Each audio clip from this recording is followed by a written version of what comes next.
이거 준비해야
편지 읽어주는 태어나서 처음 말 그 책 중에 편지 한 장을 읽고 시작하도록 하겠습니다.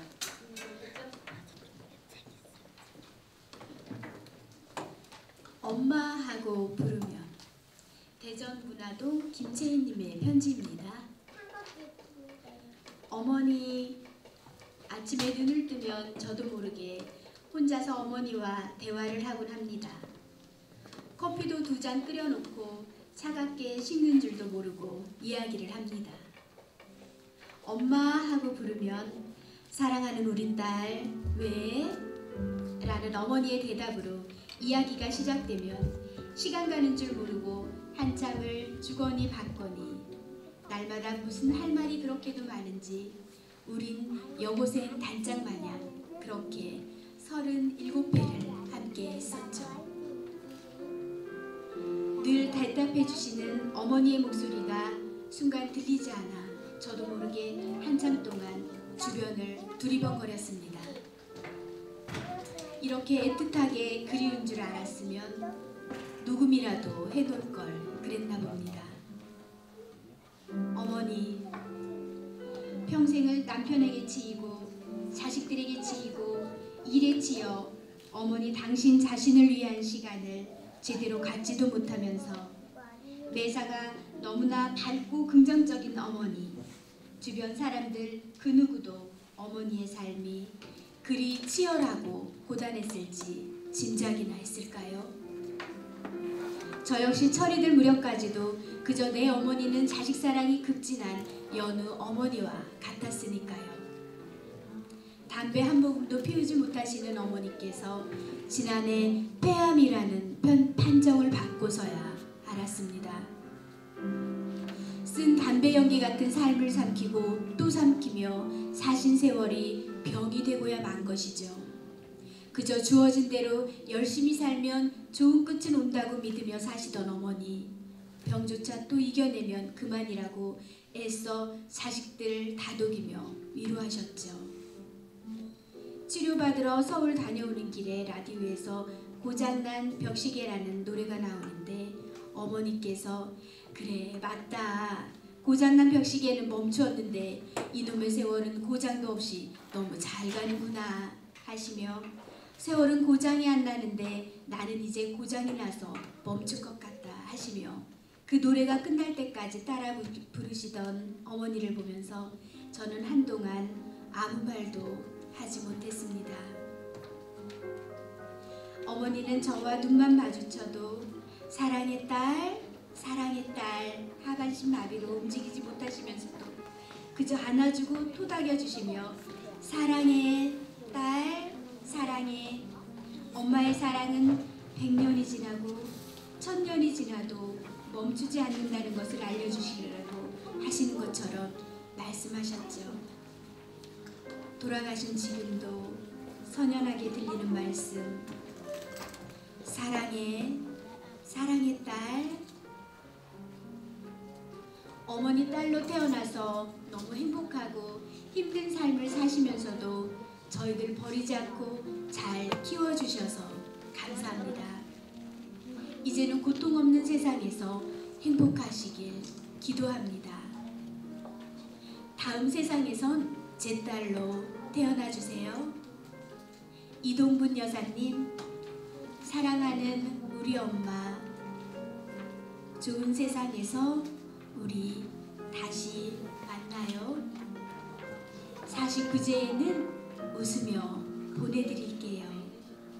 어머니 사랑하고 존경합니다.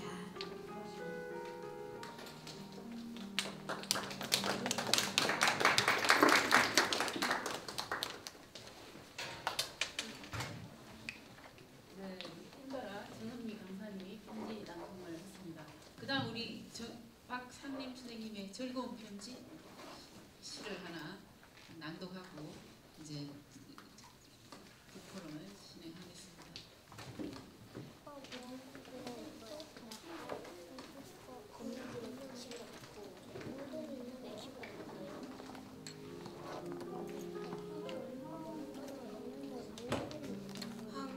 즐거운 편지 황동규. 내 그대를 생각하면 항상 그대가 앉아있는 배경에서 해가 지고 바람이 부는 일처럼 사소한 일을 잃은 것이나 언제나 그대가 한없이 괴로움 속을 헤매일 때 오랫동안 전해오던 그 사소함으로 그대를 불러봅니다. 진실로 내가 그대를 사랑하는 까닭은 나의 사랑을 한없이 있다는 그 기다림으로 바꿔버릴 때 있습니다. 밤이 들면서 눈이 헛기 시작됩니다. 내 사랑도 어디쯤에선 반드시 그칠 것을 믿는다. 다만 그때 내 기다림의 자세를 생각하는 것뿐이다. 그동안의 눈이 그치고 꽃이 피어나고 낙엽이 떨어지는 것이다. 또 눈이 헛고 할 것을 믿는다. 감사합니다.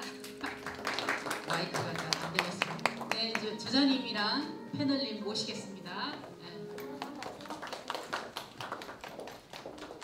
네, 새로운 지식 문화를 만들어가는 북포럼 대전.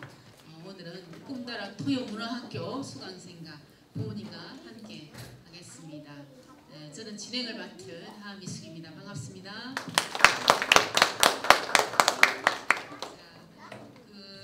요즘은 스마트폰 때문에 내 이야기를 하고 다른 사람의 이야기를 들어주고 그야말로 공감과 소통의 부재 속에서 지내는 우리 현 시대에 가장 잘 맞는 공감과 소통은 뭘까 생각하다가 손편지를 떠올렸습니다. 그래서 오랫동안 방송에서 편지를 읽어주시던 우리 이 정명수 방송인의 책 태어나서 처음 하는 말의 저자님을 모시고 함께 진행하도록 하겠습니다. 네. 저자님 우선 소개에 앞서 저를 도와서 함께 진행해 주실 패널분 소개 한번 하겠습니다.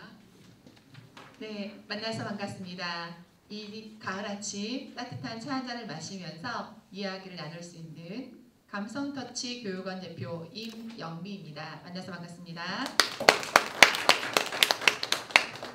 안녕하세요. 관저동에 사는 7, 8살 아이를 키우고 있는 겸임맘 김민자입니다. 반갑습니다. 네, 저자와의 만남 오늘의 주인이신 방송인 정영숙 선생님 자기소개를 짧게 우선 하겠습니다. 자기소개만 하세요. 네, 저는 이제 그 행복한 일터, 재미난 삶터 만들기 뭐 이런 교육도 하고 있고 부모 교육도 하고 있고요. 그리고 또 이렇게 방송 진행하면서 네, 생활하고 있습니다. 이 떨리는 자리군요, 여기가. 네. 네, 저도 상당히 떨리는 것 같습니다. 말이 자꾸 꼬이고 그러는 거 보니까 그죠? 그래도 기억나고 있어 우리 꿈나라 친구들 선생님을 딱 보고 있는 게 기분이 좋아서. 그리고 이제 지금부터는 이제 책 속으로 한번 들어가 보겠습니다. 태어나서 처음 하는 말, 이 책에 대한 소개를 한 3분 정도 해주시면 좋을 것 같습니다.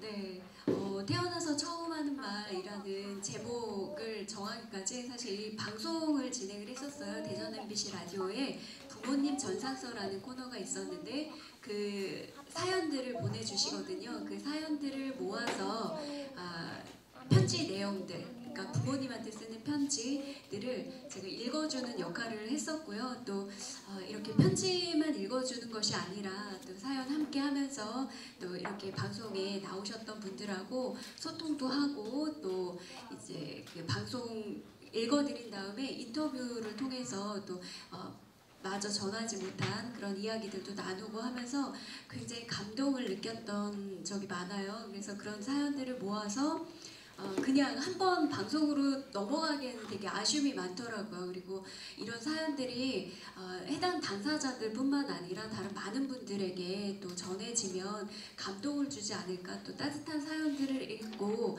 또 그 마음들을 표현하는 데 굉장히 도움이 될 것 같다라는 생각이 들어서 이렇게 책으로 엮게 되었습니다. 네. 책을 읽었으니까요. 우리 책을 읽으신 분들은 또 여기 방청석에 계신 분 책을 안 읽으셨을 것 같아요. 그런데 책을 읽고 오신 분들께서 하나씩 질문을 통해서 책 속으로 들어가 보도록 하겠습니다. 네, 태어나서 처음 하는 말, 책을 읽는 내내 많은 생각을 하게 되더라고요. 혹시 우리 저자님께서 제일 기억에 남는 편지글이 있을까요? 네, 편지 사연들이 오면 사실 이제 부모님을 생각을 하고 엄마, 아빠라는 이름을 부르는 것만으로도요 마음이 이렇게 울컥하게 되더라고요. 저도. 근데 가장 기억에 남는 편지 사연 중에 하나는 정말 이 방송을 진행하시는 분들, MC 분들이나 내지는 그 엔지니어 분들이 밖에서까지도 이게 생방송으로 진행이 됐었거든요. 근데 진짜 방송이 진행 안 될 정도로 눈물을 흘렸던 사연 중에 하나가 있어요. 네, 어머니가 암에 걸리셔서 투병 생활 중에 아버지, 그러니까 평생 사시면서 고생을 했던 그런 내용들이거든요. 근데 그 정말 너무 따님의 사연이 절절하게 저도 읽으면서 감정이 이제 덜 절제가 안 되고 했었는데 그런 부분이 있었거든요. 그 사연이 아까 오프닝 하면서 읽어주셨던 사연인데 정말 다시 읽어봐도 울컥한 마음이 생기고 네 그러더라고요. 그래서 그 사연이 제일 많이 남았고, 그리고 사연을 보내주시면서 사연 말미에 그 엄마가 결혼식 그 웨딩드레스를 입은 적이 없으시다고 하셔서 돌아가시기 전에 웨딩드레스를 입고 따님들하고 같이 사진을 찍었던 게 있는데 그 사진을 보면서 이게 인생 살면서 초반에 이렇게 그런 아름다운 장면들, 기록들을 남겨놨으면 얼마나 좋았을까. 근데 이제 딸이 어머니들을 보내기 전에 이렇게 사연 올려주셔서 그게 가장 감동적이었던 것 같습니다. 네, 그렇게 아름답고 뜨거운 사랑을 확인하는 그 편지글을 그냥 흐트러게 버리지 않고 또 책으로 이렇게 엮으셨으니까 네. 또 그걸 또 이 자리에서 나누는 저희들이 갑자기 행복해진다는 생각이 드네요. 우리 어머니 혹시 책을 읽으시고 궁금하신 거? 저는 그 내용 보면 가슴 뭉클한 내용이 굉장히 많잖아요. 네. 근데 이걸 방송으로 하실 때 어떻게 그 감정 조절을 하시면서 방송을 할 수 있을까 그게 궁금하더라고요. 어떻게 하세요? 네. 생방송이라고 하는 거죠. 그쵸. 이제 그 바로 그 답 들어오는 게 아니라 방송 진행 전에 사전 준비를 하는데 사실 처음에 읽을 때 저도 막 감정 절제가 안 돼서 혼자 막 사연들 고르거든요. 방송에 적합한 사연을. 근데 그렇게 고르면서 읽어보면서 제가 가장 많이 울었던 것 같아요. 그러니까 먼저 감정을 다 표출을 하고 나니까 그 다음에는 조금 마음에 안정이 좀 찾아오고 이러더라고요. 그래서 여러 번 읽어보고 그리고 그 사람 마음이 어땠을까 이렇게 함께 또 편지 사연만 읽어주는 것이 아니라 그 해당 당사자분들하고 방송 진행 중에 인터뷰가 있거든요. 그러다 보니까 편지 사연 전에 그러니까 통화를 한번 해요. 미리. 그래서 그분하고 이야기를 통해서 또 마음을 또 이제 마음껏 나누다 보니까 실제 이제 방송 진행하면서는 어느 정도 감정이 좀 이제 가라앉은 상태이기도 하죠. 네. 저도 사실 이게 편지하면 얼른 떠오르는 게요. 오빠는 대학교 다니고 저는 이제 고등학교 다닐 때 오빠가 멀리 섬으로 이제 OT를 갔어요. OT를 갔는데 거기서 조그만 엽서를 눈물이 날라하네. 점수를 저에게 보낸 그게 저한테 가장 강렬한 편지였는데 그래서 그 제 사춘기 때 오빠가 저한테 보낸 그 짧은 엽서 안에 그 글이 저한테 굉장히 강렬한 저의 정서를 터치했었던가 봐요. 그래서 오빠 군대 갔을 때 오빠한테 부지런히 제가 편지를 쓰고 지금도 오빠 말을 참 잘 듣고 오빠하고도 관계가 굉장히 좋거든요. 그래서 우리 어머님도 자녀한테 이게 편지를 한번 써보는 이런 경험을 정서적인 접촉을 했던 이런 경험을 우리 아이들한테 끊임없이 줘야 되지 않나. 그게 우리 어른이 해야 될 일, 우리 교사가 해야 될 일, 부모가 해야 될 일이 아닌가 이런 생각이 드네요. 끊임없이 뭘 무슨 일을 하라고 강요하고 지시하고 명령하고 비난하고 이런 일보다는 강렬하게 정서를 접촉하는 이런 것들은 편지가 손편지가 제일 쉽고 편하지 않을까 이런 생각을 짧게 한번 해봤습니다. 네. 태어나서 처음 하는 말 읽으면서 사실 부모의 마음을 헤아린다는 거 쉽지만은 않더라고요. 근데 이 시대에 살고 있는 자녀들에게 꼭 해주고 싶은 말씀이 있을까요? 이제 우리가 자녀된 입장으로 부모님을 생각할 때 우리 시대에는 굉장히 울컥하기도 하고 이제 이만큼 커서 살아보니 부모님의 마음도 이해를 하게 되는데 우리 어린 자녀들한테 해주고 싶은 말은 그거를 모르는 것 같아요. 우리 세대는 표현을 잘 못하는 세대였다면 지금 세대는 표현을 굉장히 많이 하거든요. 여기 우리 꿈다락 어린이들도 많은데 아마 이제 편지글 보니까 거의 대다수가 엄마 아빠 사랑해요 부터 시작하는 편지글이 굉장히 많아요. 근데 그런 표현들이 우리 세대에는 어색했었거든요. 근데 아이들이 그런 걸 알았으면 좋겠어요. 부모님이 나를 많이 사랑하고 있구나. 말로 표현하지 않더라도 많이 나를 아끼고 사랑하고 세상에서 나를 제일 좋아하는 사람이 나의 부모님이구나. 이런 걸 알고 있었으면 좋겠어요. 근데 우리 아이들한테 물어봤을 때 그런 경우 많더라고요. 우리 엄마는 나 맨날 구박만 해요. 뭐 혼내기만 해요.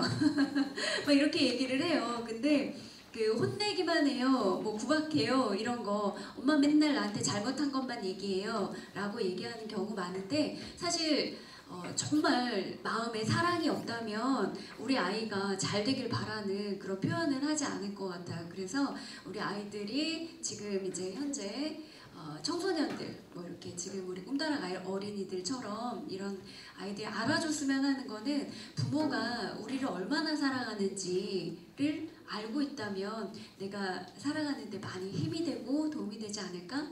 힘이 되는 생각, 네, 그런 생각을 많이 해줬으면 좋겠다라는 말을 해주고 싶어요. 혹시 또 네. 지금 저자님 말씀하신 것처럼 저도 네. 저희 아이한테 편지를 쓸 때 항상 미안한 얘기밖에 없는 거예요. 아, 그러니까 초등학교를 들어가다 보니까 공부에 대한 그런 관념이 네. 그것 때문에 그러니까 사실은 행복하게만 자랐으면 좋겠다. 우리 아이의 목표는 그거였는데 점점점 저도 욕심이 생기다 보니까 네. 그러니까 저는 어떤 걸 여쭤보고 싶으냐면 아마 어머님들이 똑같은 마음일 거예요. 양육하면서 아이들한테 어떻게 하면 행복한 편지를 쓸 수 있을까 네. 이런 팁 좀 한번 주세요. 중요한 질문이네요. 네. 네, 아이들이 부모님에게 행복한 편지를 쓰는 방법? 네. 엄마들이 아이들에게 네, 필요하죠. 그러니까 있는 그대로 표현해주는 게 좋은 것 같아요. 그러기 위해서는 엄마나 아빠가 이런 아이들에 대한 기대치가 올라가기 때문에 그렇죠. 임신했을 때는 내 품 안에 있는 것만으로도 너무 행복하셨던 기억이 있으실 거예요. 저도 그랬거든요. 근데 아이가 태어나서 이제 정말 뱃속에 있을 때는 아기가 잘 놀고 발로 막 차고 놀고 하는 것만으로도 행복했었는데 또 아이가 태어나서 보니까 너무 예쁘잖아요. 웃고 엄마 말하는 것만으로도 행복했어요. 근데 점점 살아가면서 사회적인 기준에 적합하지 않은 그런 것들이 생기게 되는 거죠. 그래서 엄마가 아이에 대한 기준이 높아지는 게 잘못된 건 아니지만 그 기준으로 인해서 자꾸 비교를 하게 되잖아요. 사회적 기준에 의해서 내 아이는 성적이 이랬으면 좋겠고 뭐는 잘했으면 좋겠고 하는 그런 기준들 때문에 내 아이가 가끔은 아쉬워지고 속상해지고 이러거든요. 근데 아이를 있는 그대로 바라봐주면 어떨까 하는 마음이 들어요. 정말 존재 자체만으로도 귀하고 소중한 아이들이잖아요. 그렇기 때문에 정말 저는 이렇게 제 나이가 들어서 그런 게 아닐까 그런 생각이 들기도 하는데 아이들이 있는 그대로 눈도 반짝, 코도 이쁘고 그쵸? 이쁜 그대로 있는 그대로 누구와 비교해서가 아니라 내 자식이기 때문에 세상에 누구와 비교할 수 없을 정도로 소중하신 마음은 있으실 거잖아요. 그러니까 저는 그런 마음들을 좀 표현해주면 어떨까. 너는 그냥 있는 그대로 굉장히 이쁘고 사랑스러운 아이야. 너 때문에 엄마는 네 덕분에 엄마는 너무 행복해 라는 그냥 있는 그대로의 표현을 해주면 좋을 것 같아요. 그러니까 잘못한 거나 사회적 기준을 자꾸 갖다 들이대지 말고. 그래서 사실 그런 마음들을 있는 그대로 표현하면 오글거리잖아요. 근데 처음에 오글거려서 그렇지 두 번, 세 번 반복하다 보면 너무 당연하게 익숙해지더라고요. 저도. 그래서 그런 표현들을 자연스럽게 사용하는 거, 익숙해질 때까지 사용해보는 거, 이런 방법을 좀 말씀드리고 싶어요. 아니 즉 일상의 대화들을 잘 들어보면 거의 뭐 부정적인 단어를 많이 쓰시는 분이 계시거든요. 우리가 일상 대화를 녹음을 해서 한번 들어보면 깜짝 놀랄 정도로 저희도 이제 의사소통 기술 연습시킬 때 부모와 자녀가 아주 평범한 대화를 하는 걸 잠시 녹음을 해서 이렇게 틀어줘요. 그럼 부정적인 단어를 얼마나 쓰고 이때 한 말은 어떤 느낌을 줬을 거라고 이렇게 분석하면 어머니들이 마음이 한번씩 많이 우세요. 내가 지금 이거 하는 말들은 우리 엄마한테 들었던 말이라 이런 말을 하면서 많이 마음 아파하시고 슬퍼하시고 많이들 오시거든요. 근데 이 편지라는 그런 종이 위에다가 내가 생각과 내 감정을 글로 쓰는 연습들을 자꾸 하다 보면 그런 부정적인 정서를 많이 풀어내는데 도움이 될 것 같아요. 그리고 우리 꿈다락 어머니들이 지난주하고 이번 주에 써오신 편지들을 읽어보면 금방 저자가 하신 말처럼 끊임없이 우리 아이한테 고맙고 사랑하고 감사하고 기쁘다는 이야기를 썼거든요. 근데 그걸 말로 하라고 하면 참 힘들어하실 거 아니에요, 그죠? 그러니까 편지라도 좀 많이 쓰는 그런 좋은 기회가 되고 그런 경험을 하는 시간이 되는 날이었으면 좋겠습니다. 네. 네, 이 자리에 우리 학부형 부모님들 참 많이 오셨어요. 네, 저도 아이를 키우면서 그런 생각을 참 많이 해봤습니다. 자녀를 양육하면서 가끔 내가 이 아이들에게 잘하고 있는 것일까? 라는 생각을 가끔 던집니다. 혹시 이 자리에 참석한 우리 학부형님들께 좋은 부모가 되기 위해서 필요한 게 무엇이 있을까? 한 가지 팁 하나 주시겠어요? 좋은 부모가 되기 위한 팁이랄까요? 저는 살면서 그런 생각이 들어요. 아까 이제 편지 사연에 우리 아이들한테 표현하는 방법하고 좀 같은 맥락일 것 같은데 인정해주는 거가 필요한 것 같아요. 그러니까 우리가 아이들을 존중하는 방법, 우리 많이 알고 계실 텐데 존중이 뭘까요? 존중해주는 거. 있는 그대로 네. 받아들이는 거. 받아들이는 거, 있는 그대로 받아들이는 거. 그런데 이 존중이라는 의미에 이런 뜻이 있답니다. 차이를 인정하는 거. 근데 차이를 인정하지를 않아요, 사람들이. 왜냐하면 차이를 인정하고 다름을 인정을 해줬을 때 내 아이의 장점이 이렇게 보일 수가 있는데 그런 것들이 없다 보니까 그렇지 않을까. 그래서 저는 부모님들이 아이들을 대하는 거나 또 아이들도 마찬가지겠지만 아이들이 사실 내가 원해서 세상에 태어난 건 아니거든요. 그렇죠? 부모가 원해서 태어난 아이들인데 부모가 사랑을 가지고 만들어낸 우리 아이들을 사랑을 가지고 그대로 봐주고 인정해줘야지 되는데 자꾸만 계산하게 되고 더하기 빼기 하게 되고 이런 것들 때문에 힘들어지는 것 같아요. 그래서 저는 그런 부분들을 말씀드리고 싶어요. 아이들 얼마나 예쁩니까? 그대로 인정해주는 거. 그랬을 때 아이들이 더 자발적으로 뭔가를 더 찾아내게 되는 것 같아요. 자기 자신이 내가 사랑받아 마땅하고 내가 소중한 사람이구나 라고 인정받는 순간 내가 뭔가 해주고 싶은 게 생각이 날 것 같아요. 아이들도. 그래서 이제 MBC 라디오에서 편지 읽어주는 여자 정영숙 선생님께 제가 요청을 하나 드렸어요. 우리 부모님이 쓰신 편지를 이 시간에 좀 읽어주실 수 있겠냐고 읽어주신다고 하셨거든요. 그래서 오늘 아침에 바로 도착한 편지를 읽었으면 하는데 괜찮으신가요? 네. 다영이 손 들어보세요. 다영이 엄마 손 들어보세요. 괜찮으시죠? 어떠세요? 네. 괜찮으세요? 네. 네, 저도 읽어보니까 괜찮은 내용이더라고요. 공개도. 네, 네, 괜찮습니까? 음악. 네.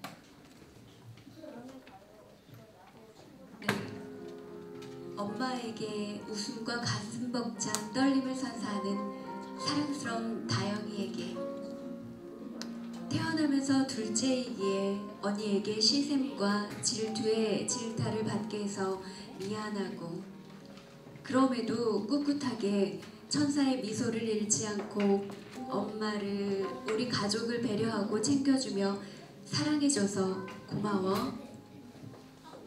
아이가 둘만 있는 집에선 둘째가 막내 역할로 어리광도 귀염도 더 많이 받고 살겠지만 우리 집은 알다시피 자유로운 영혼에 한 명이 있는 바람에 우리 다영이가 더 많이 양보하고 더 많이 이해하고 지내는 일이 많아지는구나. 그런 다영이를 엄마가 마음껏 안아주고 부벼주며 사랑해줘야 하는데 그러지 못한 것 같아 항상 미안하고 미안해. 표현은 자주 못해주지만 그래도 엄마의 마음속에 다영이의 자리는 항상 스마일 공간으로 꽉 차 있단다. 다영, 이 이름만으로도 환하고 따뜻한 웃음을 주는 울딸, 작은 공주. 네가 엄마 딸이어서 엄마는 너무 감사해. 착하고 배려심 많은 것도 좋지만 너무 양보만 하는 것도 속상할 때가 있어. 조금은 너만을 위해서 욕심도 내고 고집도 부려가며 앙탈도 부려도 엄마는 다영이 엄마이기에 다 이해할 거야. 그러니 편하게 우리 다영이를 위한 하루하루의 행복과 추억을 많이 만들었으면 좋겠다. 다영이가 엄마 편이듯 엄마도 항상 늘 다영이 편인 거 알고 있지? 사랑하고 사랑한다. 그리고 고맙고 고맙다. 엄마가. 박수 한번. 아 어떡해. 우리 다영 울어. 나도 지금 울고. 네. 아이고 그러네. 네. 아유 저도 눈물이 나네요. 정말 말로는 표현하기 우리 꿈다랑 아이들 많이 우네. 큰일 났다. 네, 이게 편지의 힘이에요. 네. 부모와 자녀 간에 정서적으로 접촉할 수 있는 게 뭐가 있을까 고민을 많이 했는데 바로 손편지더라고요. 네. 어떡하냐. 네, 우리 네 다영이가 생각을 못 하고 있었나 봐요. 네. 준비하지 않았거든요. 네. 어머님은 편지 가져오세요. 네. 이 시간에 이렇게 준비하지 않아서 네. 즉석에서 준비한 건데. 말 그대로 생방송 느낌이 나네요. 네, 네? 아유, 그러게 말입니다. 자, 저도 이 편지 느끼면서 느끼는 게 그런 것 같아요. 이런 표현들이 익숙하지 않기도 하고 또 많이 안아주면서 표현해줘야 되는데 그렇지 못한. 그래서 저는 이제 책 제목도 그런 것 같아요. 이제 저희 세대 부모님들, 그러니까 저희 세대의 부모님에게 저희 세대가 부모님에게 보내는 편지가 굉장히 많아요. 그러다 보니까 편지를 처음 쓰는 경우도 있고 편지로 표현하는 경우가 처음인 경우도 있고 그리고 편지 내용 말미에 이렇게 어머니, 아버지 사랑합니다라는 감사합니다라는 말을 세상에서 태어나서 처음 하는 말 보통 엄마 아빠일 거라고 생각을 하는데 이런 표현들이 있어서 그런 책을 제목을 그렇게 정했거든요. 이런 처음 하는 게 아니라 정말 아쉬운 건 너무 많이 표현을 봤으면 좋겠다 이런 생각도 들고요. 우리 다영이가 엄마의 마음을 아주 듬뿍 평생 잊지 못하는 그런 마음을 받았겠다 하는 생각이 듭니다. 아직도 눈물이 펑펑. 네. 엄마도 똑같이. 저도 저기 우리 저자님 말씀 들어보니까 저도 어머니께 엄마 사랑해 이런 말을 참 늦게 한 것 같아요. 어머니 그만 우세요. 저를 보고 울지 마세요. 정말. 그래서 참 언제든 엄마한테 이 사랑한다는 말을 해야 되는데 이 말이 참 어렵더라고요. 그래서 많이 훌쩍 넘어서 하게 된 것 같아요. 그리고 이 상담을 하다 보면 내 아이한테는 사랑한다는 말을 하는데 우리 부모한테는 내가 왜 사랑한다는 말을 못할까, 그것 때문에 고민이 돼서 상담을 오시는 분이 계시고 그러거든요. 근데 한 남자 대학생 생각이 나네요. 여자친구한테는 사랑해, 이뻐, 보고 싶어 이 말을 많이 하는데 부모님한테는 못하고 있는 자기 자신이 좀 안타까웠대요. 그래서 드디어 어버이날이 다가왔대요. 그래서 어떻게 할까? 이 남학생이에요. 이게 왜 문방구에 가면 하트 스티커 있잖아요. 하트 스티커를 샀대요. 첫 단계 하트 스티커를 갖고 있다가 엄마랑 밥을 먹으면서 엄마 핸드폰이 보이더래요. 식탁에. 그래 식탁에 있는 엄마 핸드폰을 쓱 끌고 와서 핸드폰 뒤에다가 하트를 붙였대요. 근데 그 받는 어머니 피드백이 더 재밌어요. 쓸데없이 그거 왜 붙이냐. 근데 처음에는 그렇게 말씀을 하셨는데 3일 있다가 기적이 일어났어요. 그 엄마가 아들을 핸드폰을 보면서 이걸 왜 뒤에 붙였어? 앞에 붙여줘야지. 이렇게 얘기를 했대요. 자, 아주 천천히 10계단을 올라가야 된다면 첫 계단을 엄마와 아들이 성공적으로 올라갔죠. 그 다음은 이제 말을 하게 되고 수시로 사랑한다고 서로 주고받고 이런 말을 했어요. 그만큼 사랑한다는 말을 처음 하는 거는 그 송창식의 노래만큼 맨 처음 고백에 힘이 드는 게 아니고 다 부모 자녀 간에도 맨 처음 고백은 그렇게 힘이 드는 거니까 우리 저자님 말씀대로 편안하게 살아갈 수 있을 때 많이 좀 했으면 좋겠습니다. 우리 세상이 더 따뜻하고 아름다워지지 않을까 하는 생각이 드네요. 자, 꿈나라 부모님으로서 또 우리 꿈나라 수강생 때문에 답장을 써주신 경험이 있는 우리 어머니. 네네. 그러면 나에게 편지란? 나에게 편지는 사랑이었던 것 같아요. 저한테 사실 저도 이 코너를 진행하게 된 게 우연치 않은 기회에 방송을 진행을 하게 됐는데 저 생각을 한번 해봤어요. 저는 부모님한테 편지를 써본 적이 있을까? 받은 적이 있을까? 나에게 기억에 남는 편지가 뭐가 있을까를 생각해 봤더니 저도 이제 요즘엔 모범생처럼 이렇게 생겼다고 하는데 예전에는 좀 사춘기 때 사고를 좀 쳤던 기억이 있나 봐요.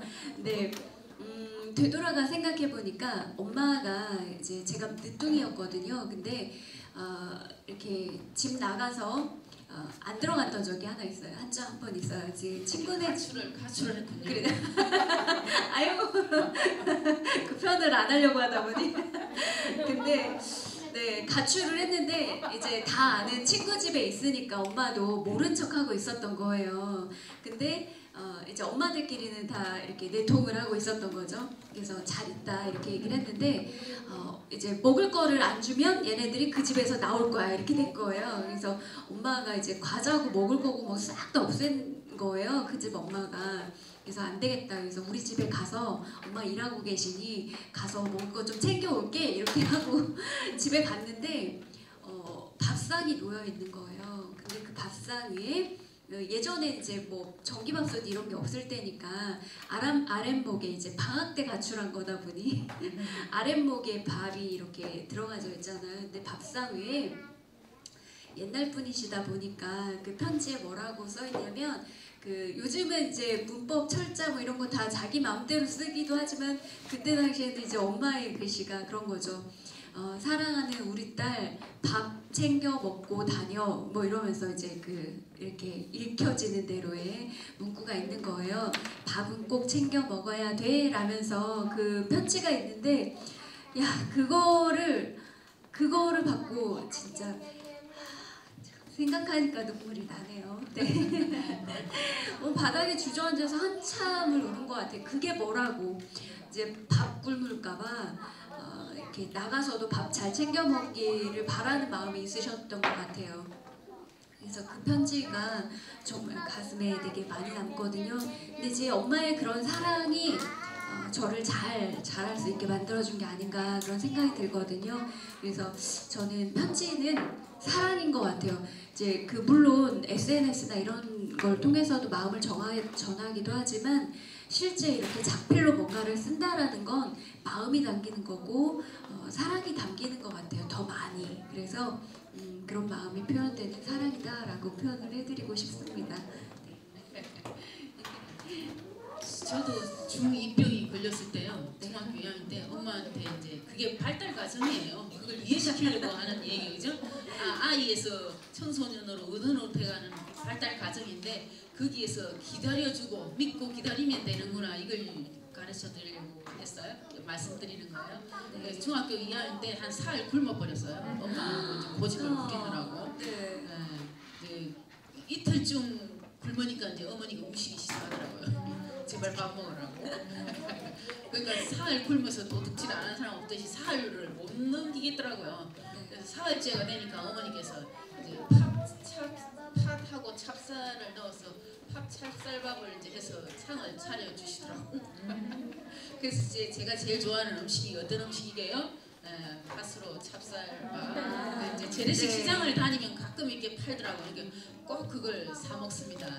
이렇게 나쁜 기억이든 좋은 기억이든 그게 다 어떤 의미가 있지 않을까 이런 생각이 드네요. 그래서 우리 어머니들 그 편지 읽어봐도 막 키우면서 힘들었던 거 구구절절 또 막 쓰신 분 계시더라고요. 근데 자녀를 키우는 과정 그리고 그 자녀가 나를 부모로 만들어주고 있구나 이렇게 생각하시면 그렇게 그 문제 안에 들어가서 막 이게 힘들어하실 보다 그 문제를 좀 뚝 떼어놓고 객관적으로 생각하시면 하나 있으니까 누구나 지나가는 과정이다 생각하면 좀 기다리고 믿어주기가 좀 쉽지 않을까 이런 생각에서 한번 말씀드렸습니다.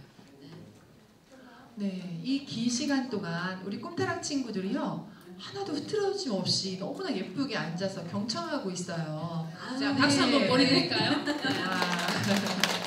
네, 우리 친구들에게 팁이 될 수 있는 사실 자녀가 부모의 마음을 헤아린다는 것은 쉽지 않습니다. 네, 하지만 우리 친구들이 사랑하는 부모님들께 기쁨이 되어줄 수 있는 방법 가장 쉬운 거 한 가지 정도 알려주실 수 있으실까요? 꿈다락 친구들 집중하세요. 네, 우리 꿈다락 친구들뿐만 아니라 이제 방송을 보시는 분들도 좀 팁을 드리자면 그런 것 같아요. 사실 존재 자체만으로도 너희들은 충분히 사랑스럽고 귀한 존재인데 그래도 부모님과의 소통에 있어서 좀 이렇게 행복하게 소통할 수 있는 그런 방법이다라고 할 것 같으면 요즘 아이들 표정이 별로 없는 것 같아요. 좋을 때 좋다, 싫을 때 싫다 이런 감정 표현이 별로 없는데 그런 것들을 좀 해보면 어떨까. 좋으면 좋다, 싫으면 싫다, 아니면 아니다 라고 말을 해야 되는데 아이들도 뭔가 생각이 있겠죠. 그런 아이들의 표현을 부모님이 그대로 받아주시면 되는데 너는 그래서 안 돼. 내지는 야 너 틀렸어. 잘못했어. 뭐 이렇게 자꾸 지적을 하니까 아이들이 점점 표현이 없어지는 것 같거든요. 그런데 우리 아이들이 조금만 용기를 내주면 어떨까. 이런 엄마 사랑해요 라고 편지를 쓸 수 있을 때처럼 표현하는 것처럼 행복하게 표현하고 행복하게 편지를 쓸 수 있고 행복하게 마음을 표현할 수 있는 것은 너네들 자체가 우리 아이들 자체가 행복했으면 좋겠어. 부모님이 원하는 건 솔직히 저도 자녀를 갖고 있지만 제가 원하는 건 아이들이 행복이거든요. 그래서 여러분들이 행복한 게 뭘까를 생각해 보시면 될 것 같아요. 그래서 행복한 거를 마음껏 표현해 주는 거 이렇게 사연들을 먼저 받아서 저도 읽어봤거든요. 그리고 또 들어오면서 입구에서부터 아이들이 쓴 편지들을 다 읽어봤는데 와 이렇게 아이들이 하고 싶은 말들이 많을까. 미안한 것도 많고 또 고마운 것도 많고 고맙고 계속 콤마 찍혀 있는데 야 아이들이 이렇게 표현할 수 있는 기회를 주면 어떨까. 학원 가랴 뭐 하랴 공부하랴 너무 바쁘잖아요. 그런데 부모님들이 이런 기회를 주었을 때 우리 아이들이 표현을 해봤으면 좋겠다라는 거. 그러니까 글로라도 말로라도 적극적으로 표현하는 거. 이 침묵은 금이다. 이거는요 금은 아닌 것 같습니다. 지금 시대에 있어서만큼은. 그래서 여러분들이 많이 표현해 주세요. 마음속에 담고 있는 거. 근데 저는 그런 것 같아요. 우리 어른들한테도 말을 해주고 싶은 것 중에 하나가 표현하지 않는 마음은 마음이 아니다. 표현하지 않는 사랑은 사랑이 아니다라고 생각이 들어요. 표현하는 거 우리 한국에 살고 있기 때문에 언어라는 거를 한국뿐만 아니라 전 세계인들도 마찬가지겠죠. 이 언어를 알고 있는 거 얼마나 대단하고 위대한 일인지. 근데 그걸 사용하지 않아. 그러면 의미가 없는 것 같아요. 정확하게 감정 표현이 전달되지 않는 것 같습니다. 그래서 그렇게 언어로 편지든 말이든 표현을 해주셨으면 좋겠다. 네, 감사합니다. 말씀드리고 그래서 표현을 해주면 좋겠다. 그러면 표현을 안 하면 안 되잖아요, 그죠? 네. 여기 우리 어머니, 아버님들 많이 오셨는데 여기 앉아 있는 아이 이름을 대면서 누구야 사랑해라고 한번 해보겠습니다. 네. 자, 시작. 사랑해. 네. 어떻게 좀 한 두세 번만 와 있는 것 같습니다. 그죠? 저기 아버님은 SUM을 했는데 사랑한다는 말을 한 번도 안 해보신 분일 수도 있을 거라고. 네, 그러네. 한 번 더 우리 자녀 이름을 대서 우리 자녀가 들리도록 크게 한번 하겠습니다. 시작. 네. 자, 우리 꿈다락 친구들은 엄마 아빠가 사랑한다는 얘기 들었지요? 그럼 엄마 아빠 사랑해 하겠습니다. 우리 꿈다락 친구들 시작. 네, 이거 자꾸 해보세요. 근데 중요한 건 우리 어머니, 아버님이 우리 아이들한테 사랑한다는 표현을 자꾸 많이 해주셔야 돼요. 직접 말로 얼굴을 보고 눈을 맞추고 많이 해주셔야 돼요, 그죠? 근데 우리 아이들한테 제가 이제 부모 교육이나 또 이렇게 강의 다니면 부모한테 사랑한다는 말을 안 들어본 아이 표시가 나요. 정말이에요. 네. 근데 반대로 우리 아이한테 엄마 아빠 사랑해요라는 말을 많이 해줘야 된다고 말을 할 때는 마음이 많이 아프더라고요. 네. 그래서 우리 부모님들이 우리 자녀들한테 사랑한다, 그리고 항상 긍정적인 걸로 좀 돌려주고, 그럼 우리 아이들이 좀 힘들지 않게 잘 살아가지 않을까 이런 생각이 들어요. 우리가 살아온 세대하고 지금 아이들하고 너무 많이 달라요. 초등학교 교실에 가면 어머니들 깜짝 놀래요. 네, 그렇습니다. 그리고 초등학교 방과 후 교육에서 많이 활동하고 계시는 우리 임영미 대표님은 혹시 초등학교 아이들하고 수업하면서 우리 아이들의 이런 이야기 좀 혹시 나누실 거 있으실까요? 네. 우리 아이들과 함께 소통을 하는 데 있어서는요, 눈높이 교육. 예, 눈높이 교육이 제일 적당한 것 같아요. 사실 제가 부진학 학습 클리닉을 진도를 하고 있습니다. 전교에서 꼴등하는 아이들, 네, 그래서 밑에서부터 20명 샘플로 이렇게 초중고등학교 이제 다니면서 강의를 부진학 학습 클리닉 진행을 하는데, 아이들이 처음에 눈빛을 보면요, 아, 소망이 없구나, 미래가 안 보여요. 근데 그 아이들과 진행을 하면서 선생님들이 놀라세요.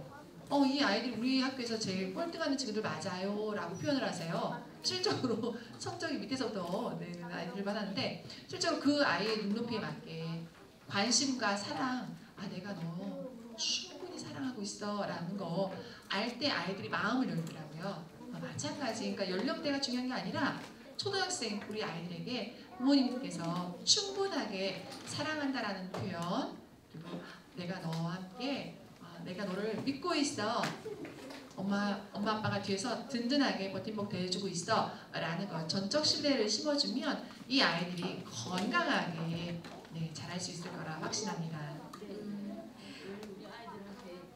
우리 아이들에게 희망을 보고 늘 긍정적인 걸로, 긍정적인 생각과 긍정적인 감정으로 계속 되돌려주면 우리 아이들이 무럭무럭 건강하게 잘 자랄 것 같습니다. 네. 그리고 우리 꿈다락 같은 자녀를 키우시는 우리 어머님 혹시 자녀 양육하면서 힘들었던 일 어떤 일이 있었는지. 네. 저는 연년생이라 말도 못했어요. 진짜 너무 힘들었어요. 하는데 오늘 얘기 들어보면 사실은 항상 우물 안에, 어차피 저도 개구리라고 항상 아이 키우는 데만 항상 집중이 돼 있어서 이런 오늘 같은 기회가 너무 저한테는 좋았던 것 같아요.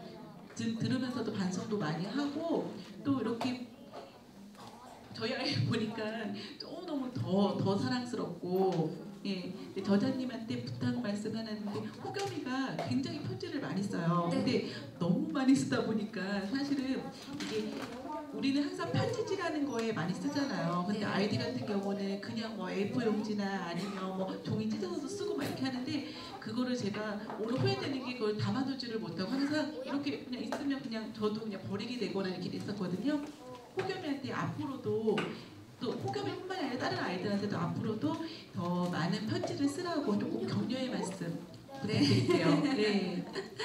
네, 호겸이뿐만 아니라 다 해당이 될 것 같아요. 이건 표현에 관한 문제이기 때문에, 그러니까 사실 표현하지 않는 아이들이 훨씬 더 많아서 소통이 단절이 되고 그 단절이 되는 것 때문에 관계가 안 좋아지는 경우가 많잖아요. 그래서 사회성이 발달이 되는 건 사실 가정에서부터 시작이 된다고 생각이 들어요. 그래서 가정에서 또 학교에서 아이들과 소통하기 위한 편지를 쓰는 방식은 뭐 예쁜 편지 지어야지 되고 내지는 뭐 좋은 글 끼워야지 되고 이런 형식이나 이런 것들은 중요하지 않다고 생각이 들어요. 다만 편지 내용이 뭐 부정적이거나 내지는 뭐 여기나 이런 거는 없을 테니까 그래도 호겸이 편지를 미리 한번 읽어봤거든요. 근데 와, 감수성이 굉장히 좋은 그런 아이인 것 같아요.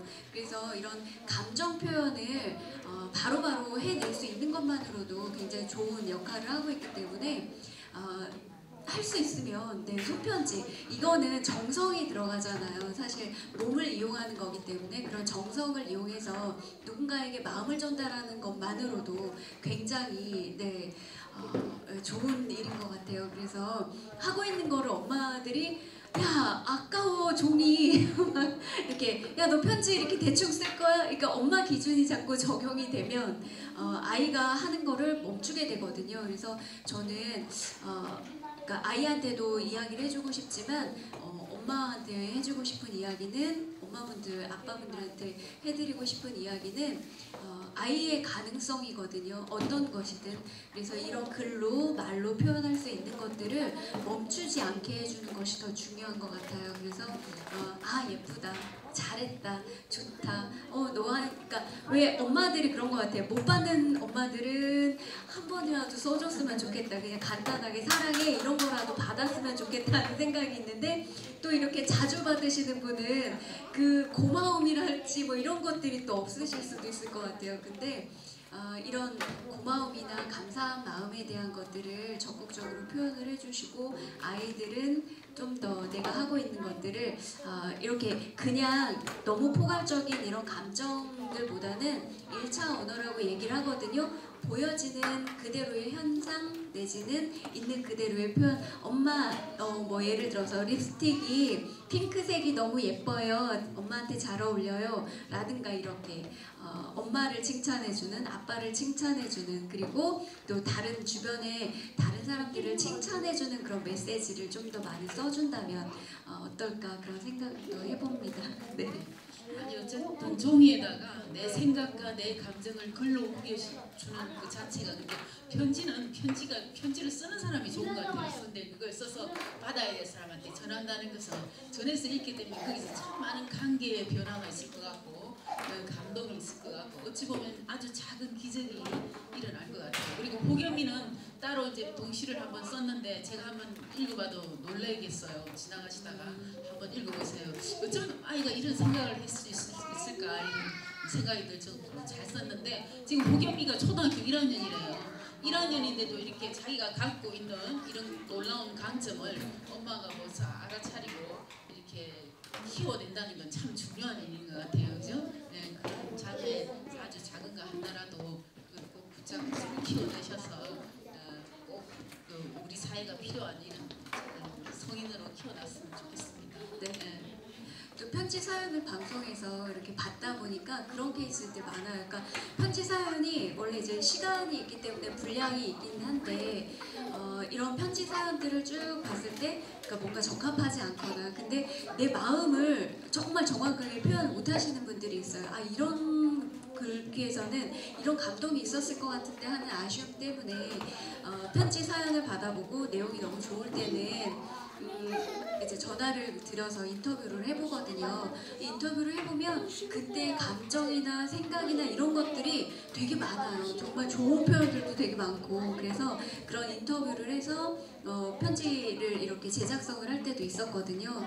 그때 느꼈던 것이 이런 게 한 번이면 잘 표현하는 게 익숙하지가 않거든요. 처음에는 그러니까 왜 우리 쓰고 지우고 했던 기억들이 있으실 거예요. 막 이렇게 구겨서 버리고 또 막 쓰고 또 구겨서 버리고 했던 거. 근데 이게 한 번, 두 번 반복될수록 더 이제 표현력이 더 늘어나게 되더라고요. 그래서 그런 것들도 또 중요한 게 아닌가 그런 생각이 들어요. 그래서 자주 표현했으면 좋겠다. 그때는 저기 말로 나는 이름을 못하겠다는 분들은 글로 자꾸 써서 소리내서 읽어보면 말로 자연스럽게 편안하게 할 수 있을 것 같거든요. 물론 많이 노력해야 되고 뭐 연습이 필요하고 시간이 필요하지만 나는 이런 자라온 환경이라든지 자기 자신의 기질과 성향상 그런 걸 잘 못하고 어색하더라도 왜냐하면 안 해봤기 때문에 해본 적이 없으면 누구나 어려워요. 그죠? 근데 나도 저 사람처럼 자연스럽게 하고 싶다 할 때는 제일 먼저 글을 써보고 그걸 소리내서 읽어보고 이렇게 시간과 연습을 좀 하다 보면 다른 사람들처럼 편안하고 자연스럽게 잘 하게 될 것 같습니다. 네. 혹시 또 궁금하신 질문 있으시면? 네, 마지막으로 한 가지 질문 드려볼게요. 아나운서로서 방송하면서 가장 보람된 일이 무엇일까요? 이렇게 아나운서라고 해주셨는데 아나운서는 아니고요. 네, 방송을 원래 본업도 방송은 아니었지만 어찌됐든 일을 하다 보니 방송도 하게 되고 여러 가지 일을 같이 병행을 하게 된 것 같아요. 근데 방송을 하면서 가장 보람됐었던 건 그런 것 같아요. 그러니까 이 편지를 통해서도 많은 분들을 만나 배웠거든요. 근데 이렇게 따뜻하게 자기 자신의 사랑을 표현할 수 있었고 또 이렇게 통화를 하거나 내지는 직접 만나 뵙는 케이스들도 있었거든요. 막 이제 부모님 이야기를 하고 또 이제 내 자녀 이야기를 하고 그러면서 손잡고 울어요. 진짜 엄마라는 것만 해도 아버지 하는 순간 우세요. 근데 그런 감정 표현들을 이렇게 누르고 계신 분들이 굉장히 많거든요. 부모님 하면은 물론 사랑도 있지만 상처도 많으시거든요. 근데 이런 편지들을 통해서 자신의 상처들을 표현하고 그리고 표현함으로 인해서 또 회복해 가는 과정들이 진행이 되더라고요. 이렇게 자기 자신의 원래는 그때 엄마 때문에 속상하고 마음 아프고 화나고 아빠 때문에 그랬었지만 지나고 보니 세월이 지나서 생각해 보니 그때 아빠 마음이 엄마 마음이 이랬었던 것 같아요 라고 표현을 하더라고요. 근데 이제 그렇게 이해하는 과정도 또 통해서 자기 자신의 내면에 치유도 있었던 것 같아요. 그래서 같이 함께 막 소문잡고 내지는 전화 통화하고 이 편지 사연을 읽어주는 것만으로 끝나는 게 아니라 또 인터뷰를 하거든요. 전화 인터뷰를. 근데 또 음성으로 전하는 편지를 또 해요. 그러면 이제 즉석에서 그렇게 마음을 표현하면서 그냥 별거 아니거든요. 그냥 아버지 뭐 건강하시고 또 잘 지내시고 또 자주 못 뵙지만 사랑합니다 뭐 이러시면서 또 우세요. 그냥 아버지 그거 자체만으로도 눈물을 흘리게 되는데 그렇게 하면서 내 내면에 내가 아버지를 사랑하고 있었구나, 내가 어머니를 사랑하고 있었구나를 깨닫는 것만으로도 너무 좋았던 그런 것들. 그리고 저도 또 감동이 느껴졌던 건 방송인으로서라기보다는 저도 한 사람으로서 이제 부모님을 있잖아요 저희도. 근데 아버지의 사랑, 저는 이제 아버지가 일찍 돌아가시다 보니 아버지의 사랑을 잘 못 느꼈었는데 다른 많은 분들의 그런 사연들을 접하면서 아버지의 사랑이란 이런 것이구나를 많이 깨닫게 됐던 그런 시간이어서 너무 감사했던 시간이었던 것 같습니다. 네.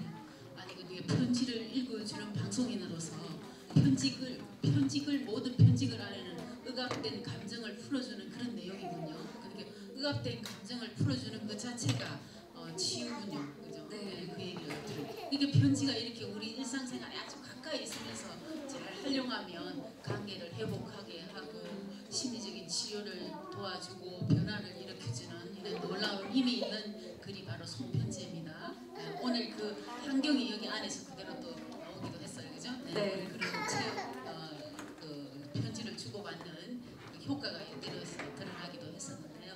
우리 호경 어머니께서는 궁금하신 거 없으신가요? 네, 저도 마지막으로 혹시 저자님 최근에 편지 쓰신 적 있나 궁금해요. 편지만 읽어주시는지 편지를 쓰기도 하시는지 저도 네. 궁금하네요. 아, 네. 사실 최근에 편지를 요즘에는 SNS를 통해서 많이 쓰잖아요. 근데 편지를 쓰는 경우가 한 번 있었습니다. 그 가족에게 쓰는 편지였었는데 사실 전달을 못하겠더라고요. 너무 오글거려가지고. 근데 이거를 제가 요즘에 하고 있는 일 중에 하나예요. 이 방송을 보면 느낄 수 있을까요? 저희 거실에 책이 굉장히 많아요. 그러니까 거실을 이제 책으로 꾸며놨는데 그 거실 그 책꽂이에 그러니까 이렇게 편지를 한 통씩 넣어놨어요. 사실은 이게 비밀이긴 한데 영업 비밀. 네 이게 비밀이기는 한데 책을 꺼내다가 어느 순간 이렇게 툭 떨어지는 그 편지 그리고 그 중간에 요즘에는요 그 이제 요런 유리병에 편지를 요만한 하나씩 넣어놓는 아이들 문구점에 가니까 그런 게 있더라고요. 그래서 근데 지금 이제 밝혀지는 비밀인 것 같아요. 그게 이제 중간중간에 있거든요. 제가 좋아하는 시라든지 내지는 하고 싶었던 정말 말 그대로 이렇게 자기야 사랑해 뭐 이런 거 우리 딸 사랑해 뭐 이런 것들이 표현이 요즘에는 좀 많이 익숙해지긴 했지만 그래도 그 손편지의 힘을 저도 깨달았기 때문에 그런 편지들을 써서 중간중간 사이에다 꼽아놨어요. 그래서 어느 순간 그러니까 날짜하고 시간까지 다 써놔서 그때 마음들을 넣어놨는데 요즘에 편지지도 너무 예쁜 게 많더라고요. 그래서 그러니까 이렇게 캘리펜 같은 걸로 갖다가 써서 이렇게 넣어놨는데 그런 편지를 썼습니다. 가족에 대한 사랑 표현 그리고 언젠가 또 이렇게 뚝뚝 떨어질 때 그러니까 우리는 우편으로 이렇게 보내잖아요. 그런 거는 지금은 해본 적은 참 오래된 것 같고 최근에 쓴 편지는 지금 가끔 짬날 때마다 한 번씩 그렇게 써서 올려놓거든요. 여러분들도 보물찾기처럼 하나씩 해보면 어떨까라는 생각이 들어요. 그러니까 읽고 갑자기 이제 어느 날 이렇게 책을 이렇게 했는데 많이 있는지는 모르는 것 같아요. 그러니까 책을 읽어야 책꽂이를 열어야 보이기 때문에 근데 한 번 읽고 옆구리 쿡 한번 찔린 적이 있는 것 같아요. 아이들 과자 상자 이런 데다 넣어놔도 좋겠어요.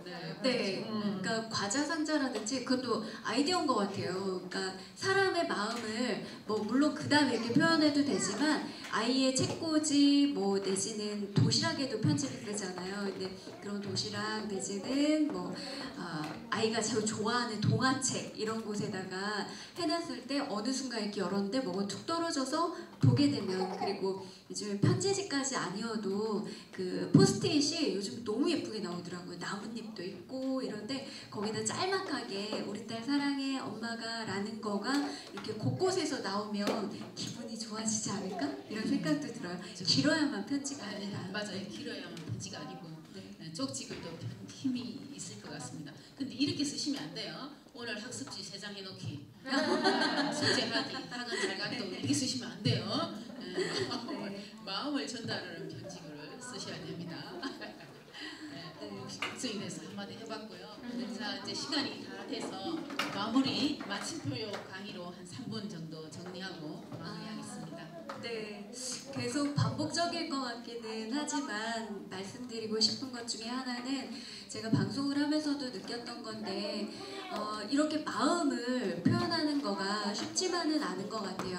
그래도 요즘에 너무 좋아졌죠. SNS나 이렇게 카톡 메시지 이런 것들을 올리잖아요. 근데 그렇게 올리면 이모티콘이라든지 이런 걸로 표현을 대신해 줄 수 있어서 이 오글거리는 표현도 툭 클릭만 하면 넘어가서 좋다 하는 것도 있지만 사실 손편지만큼 감동은 없는 것 같아요.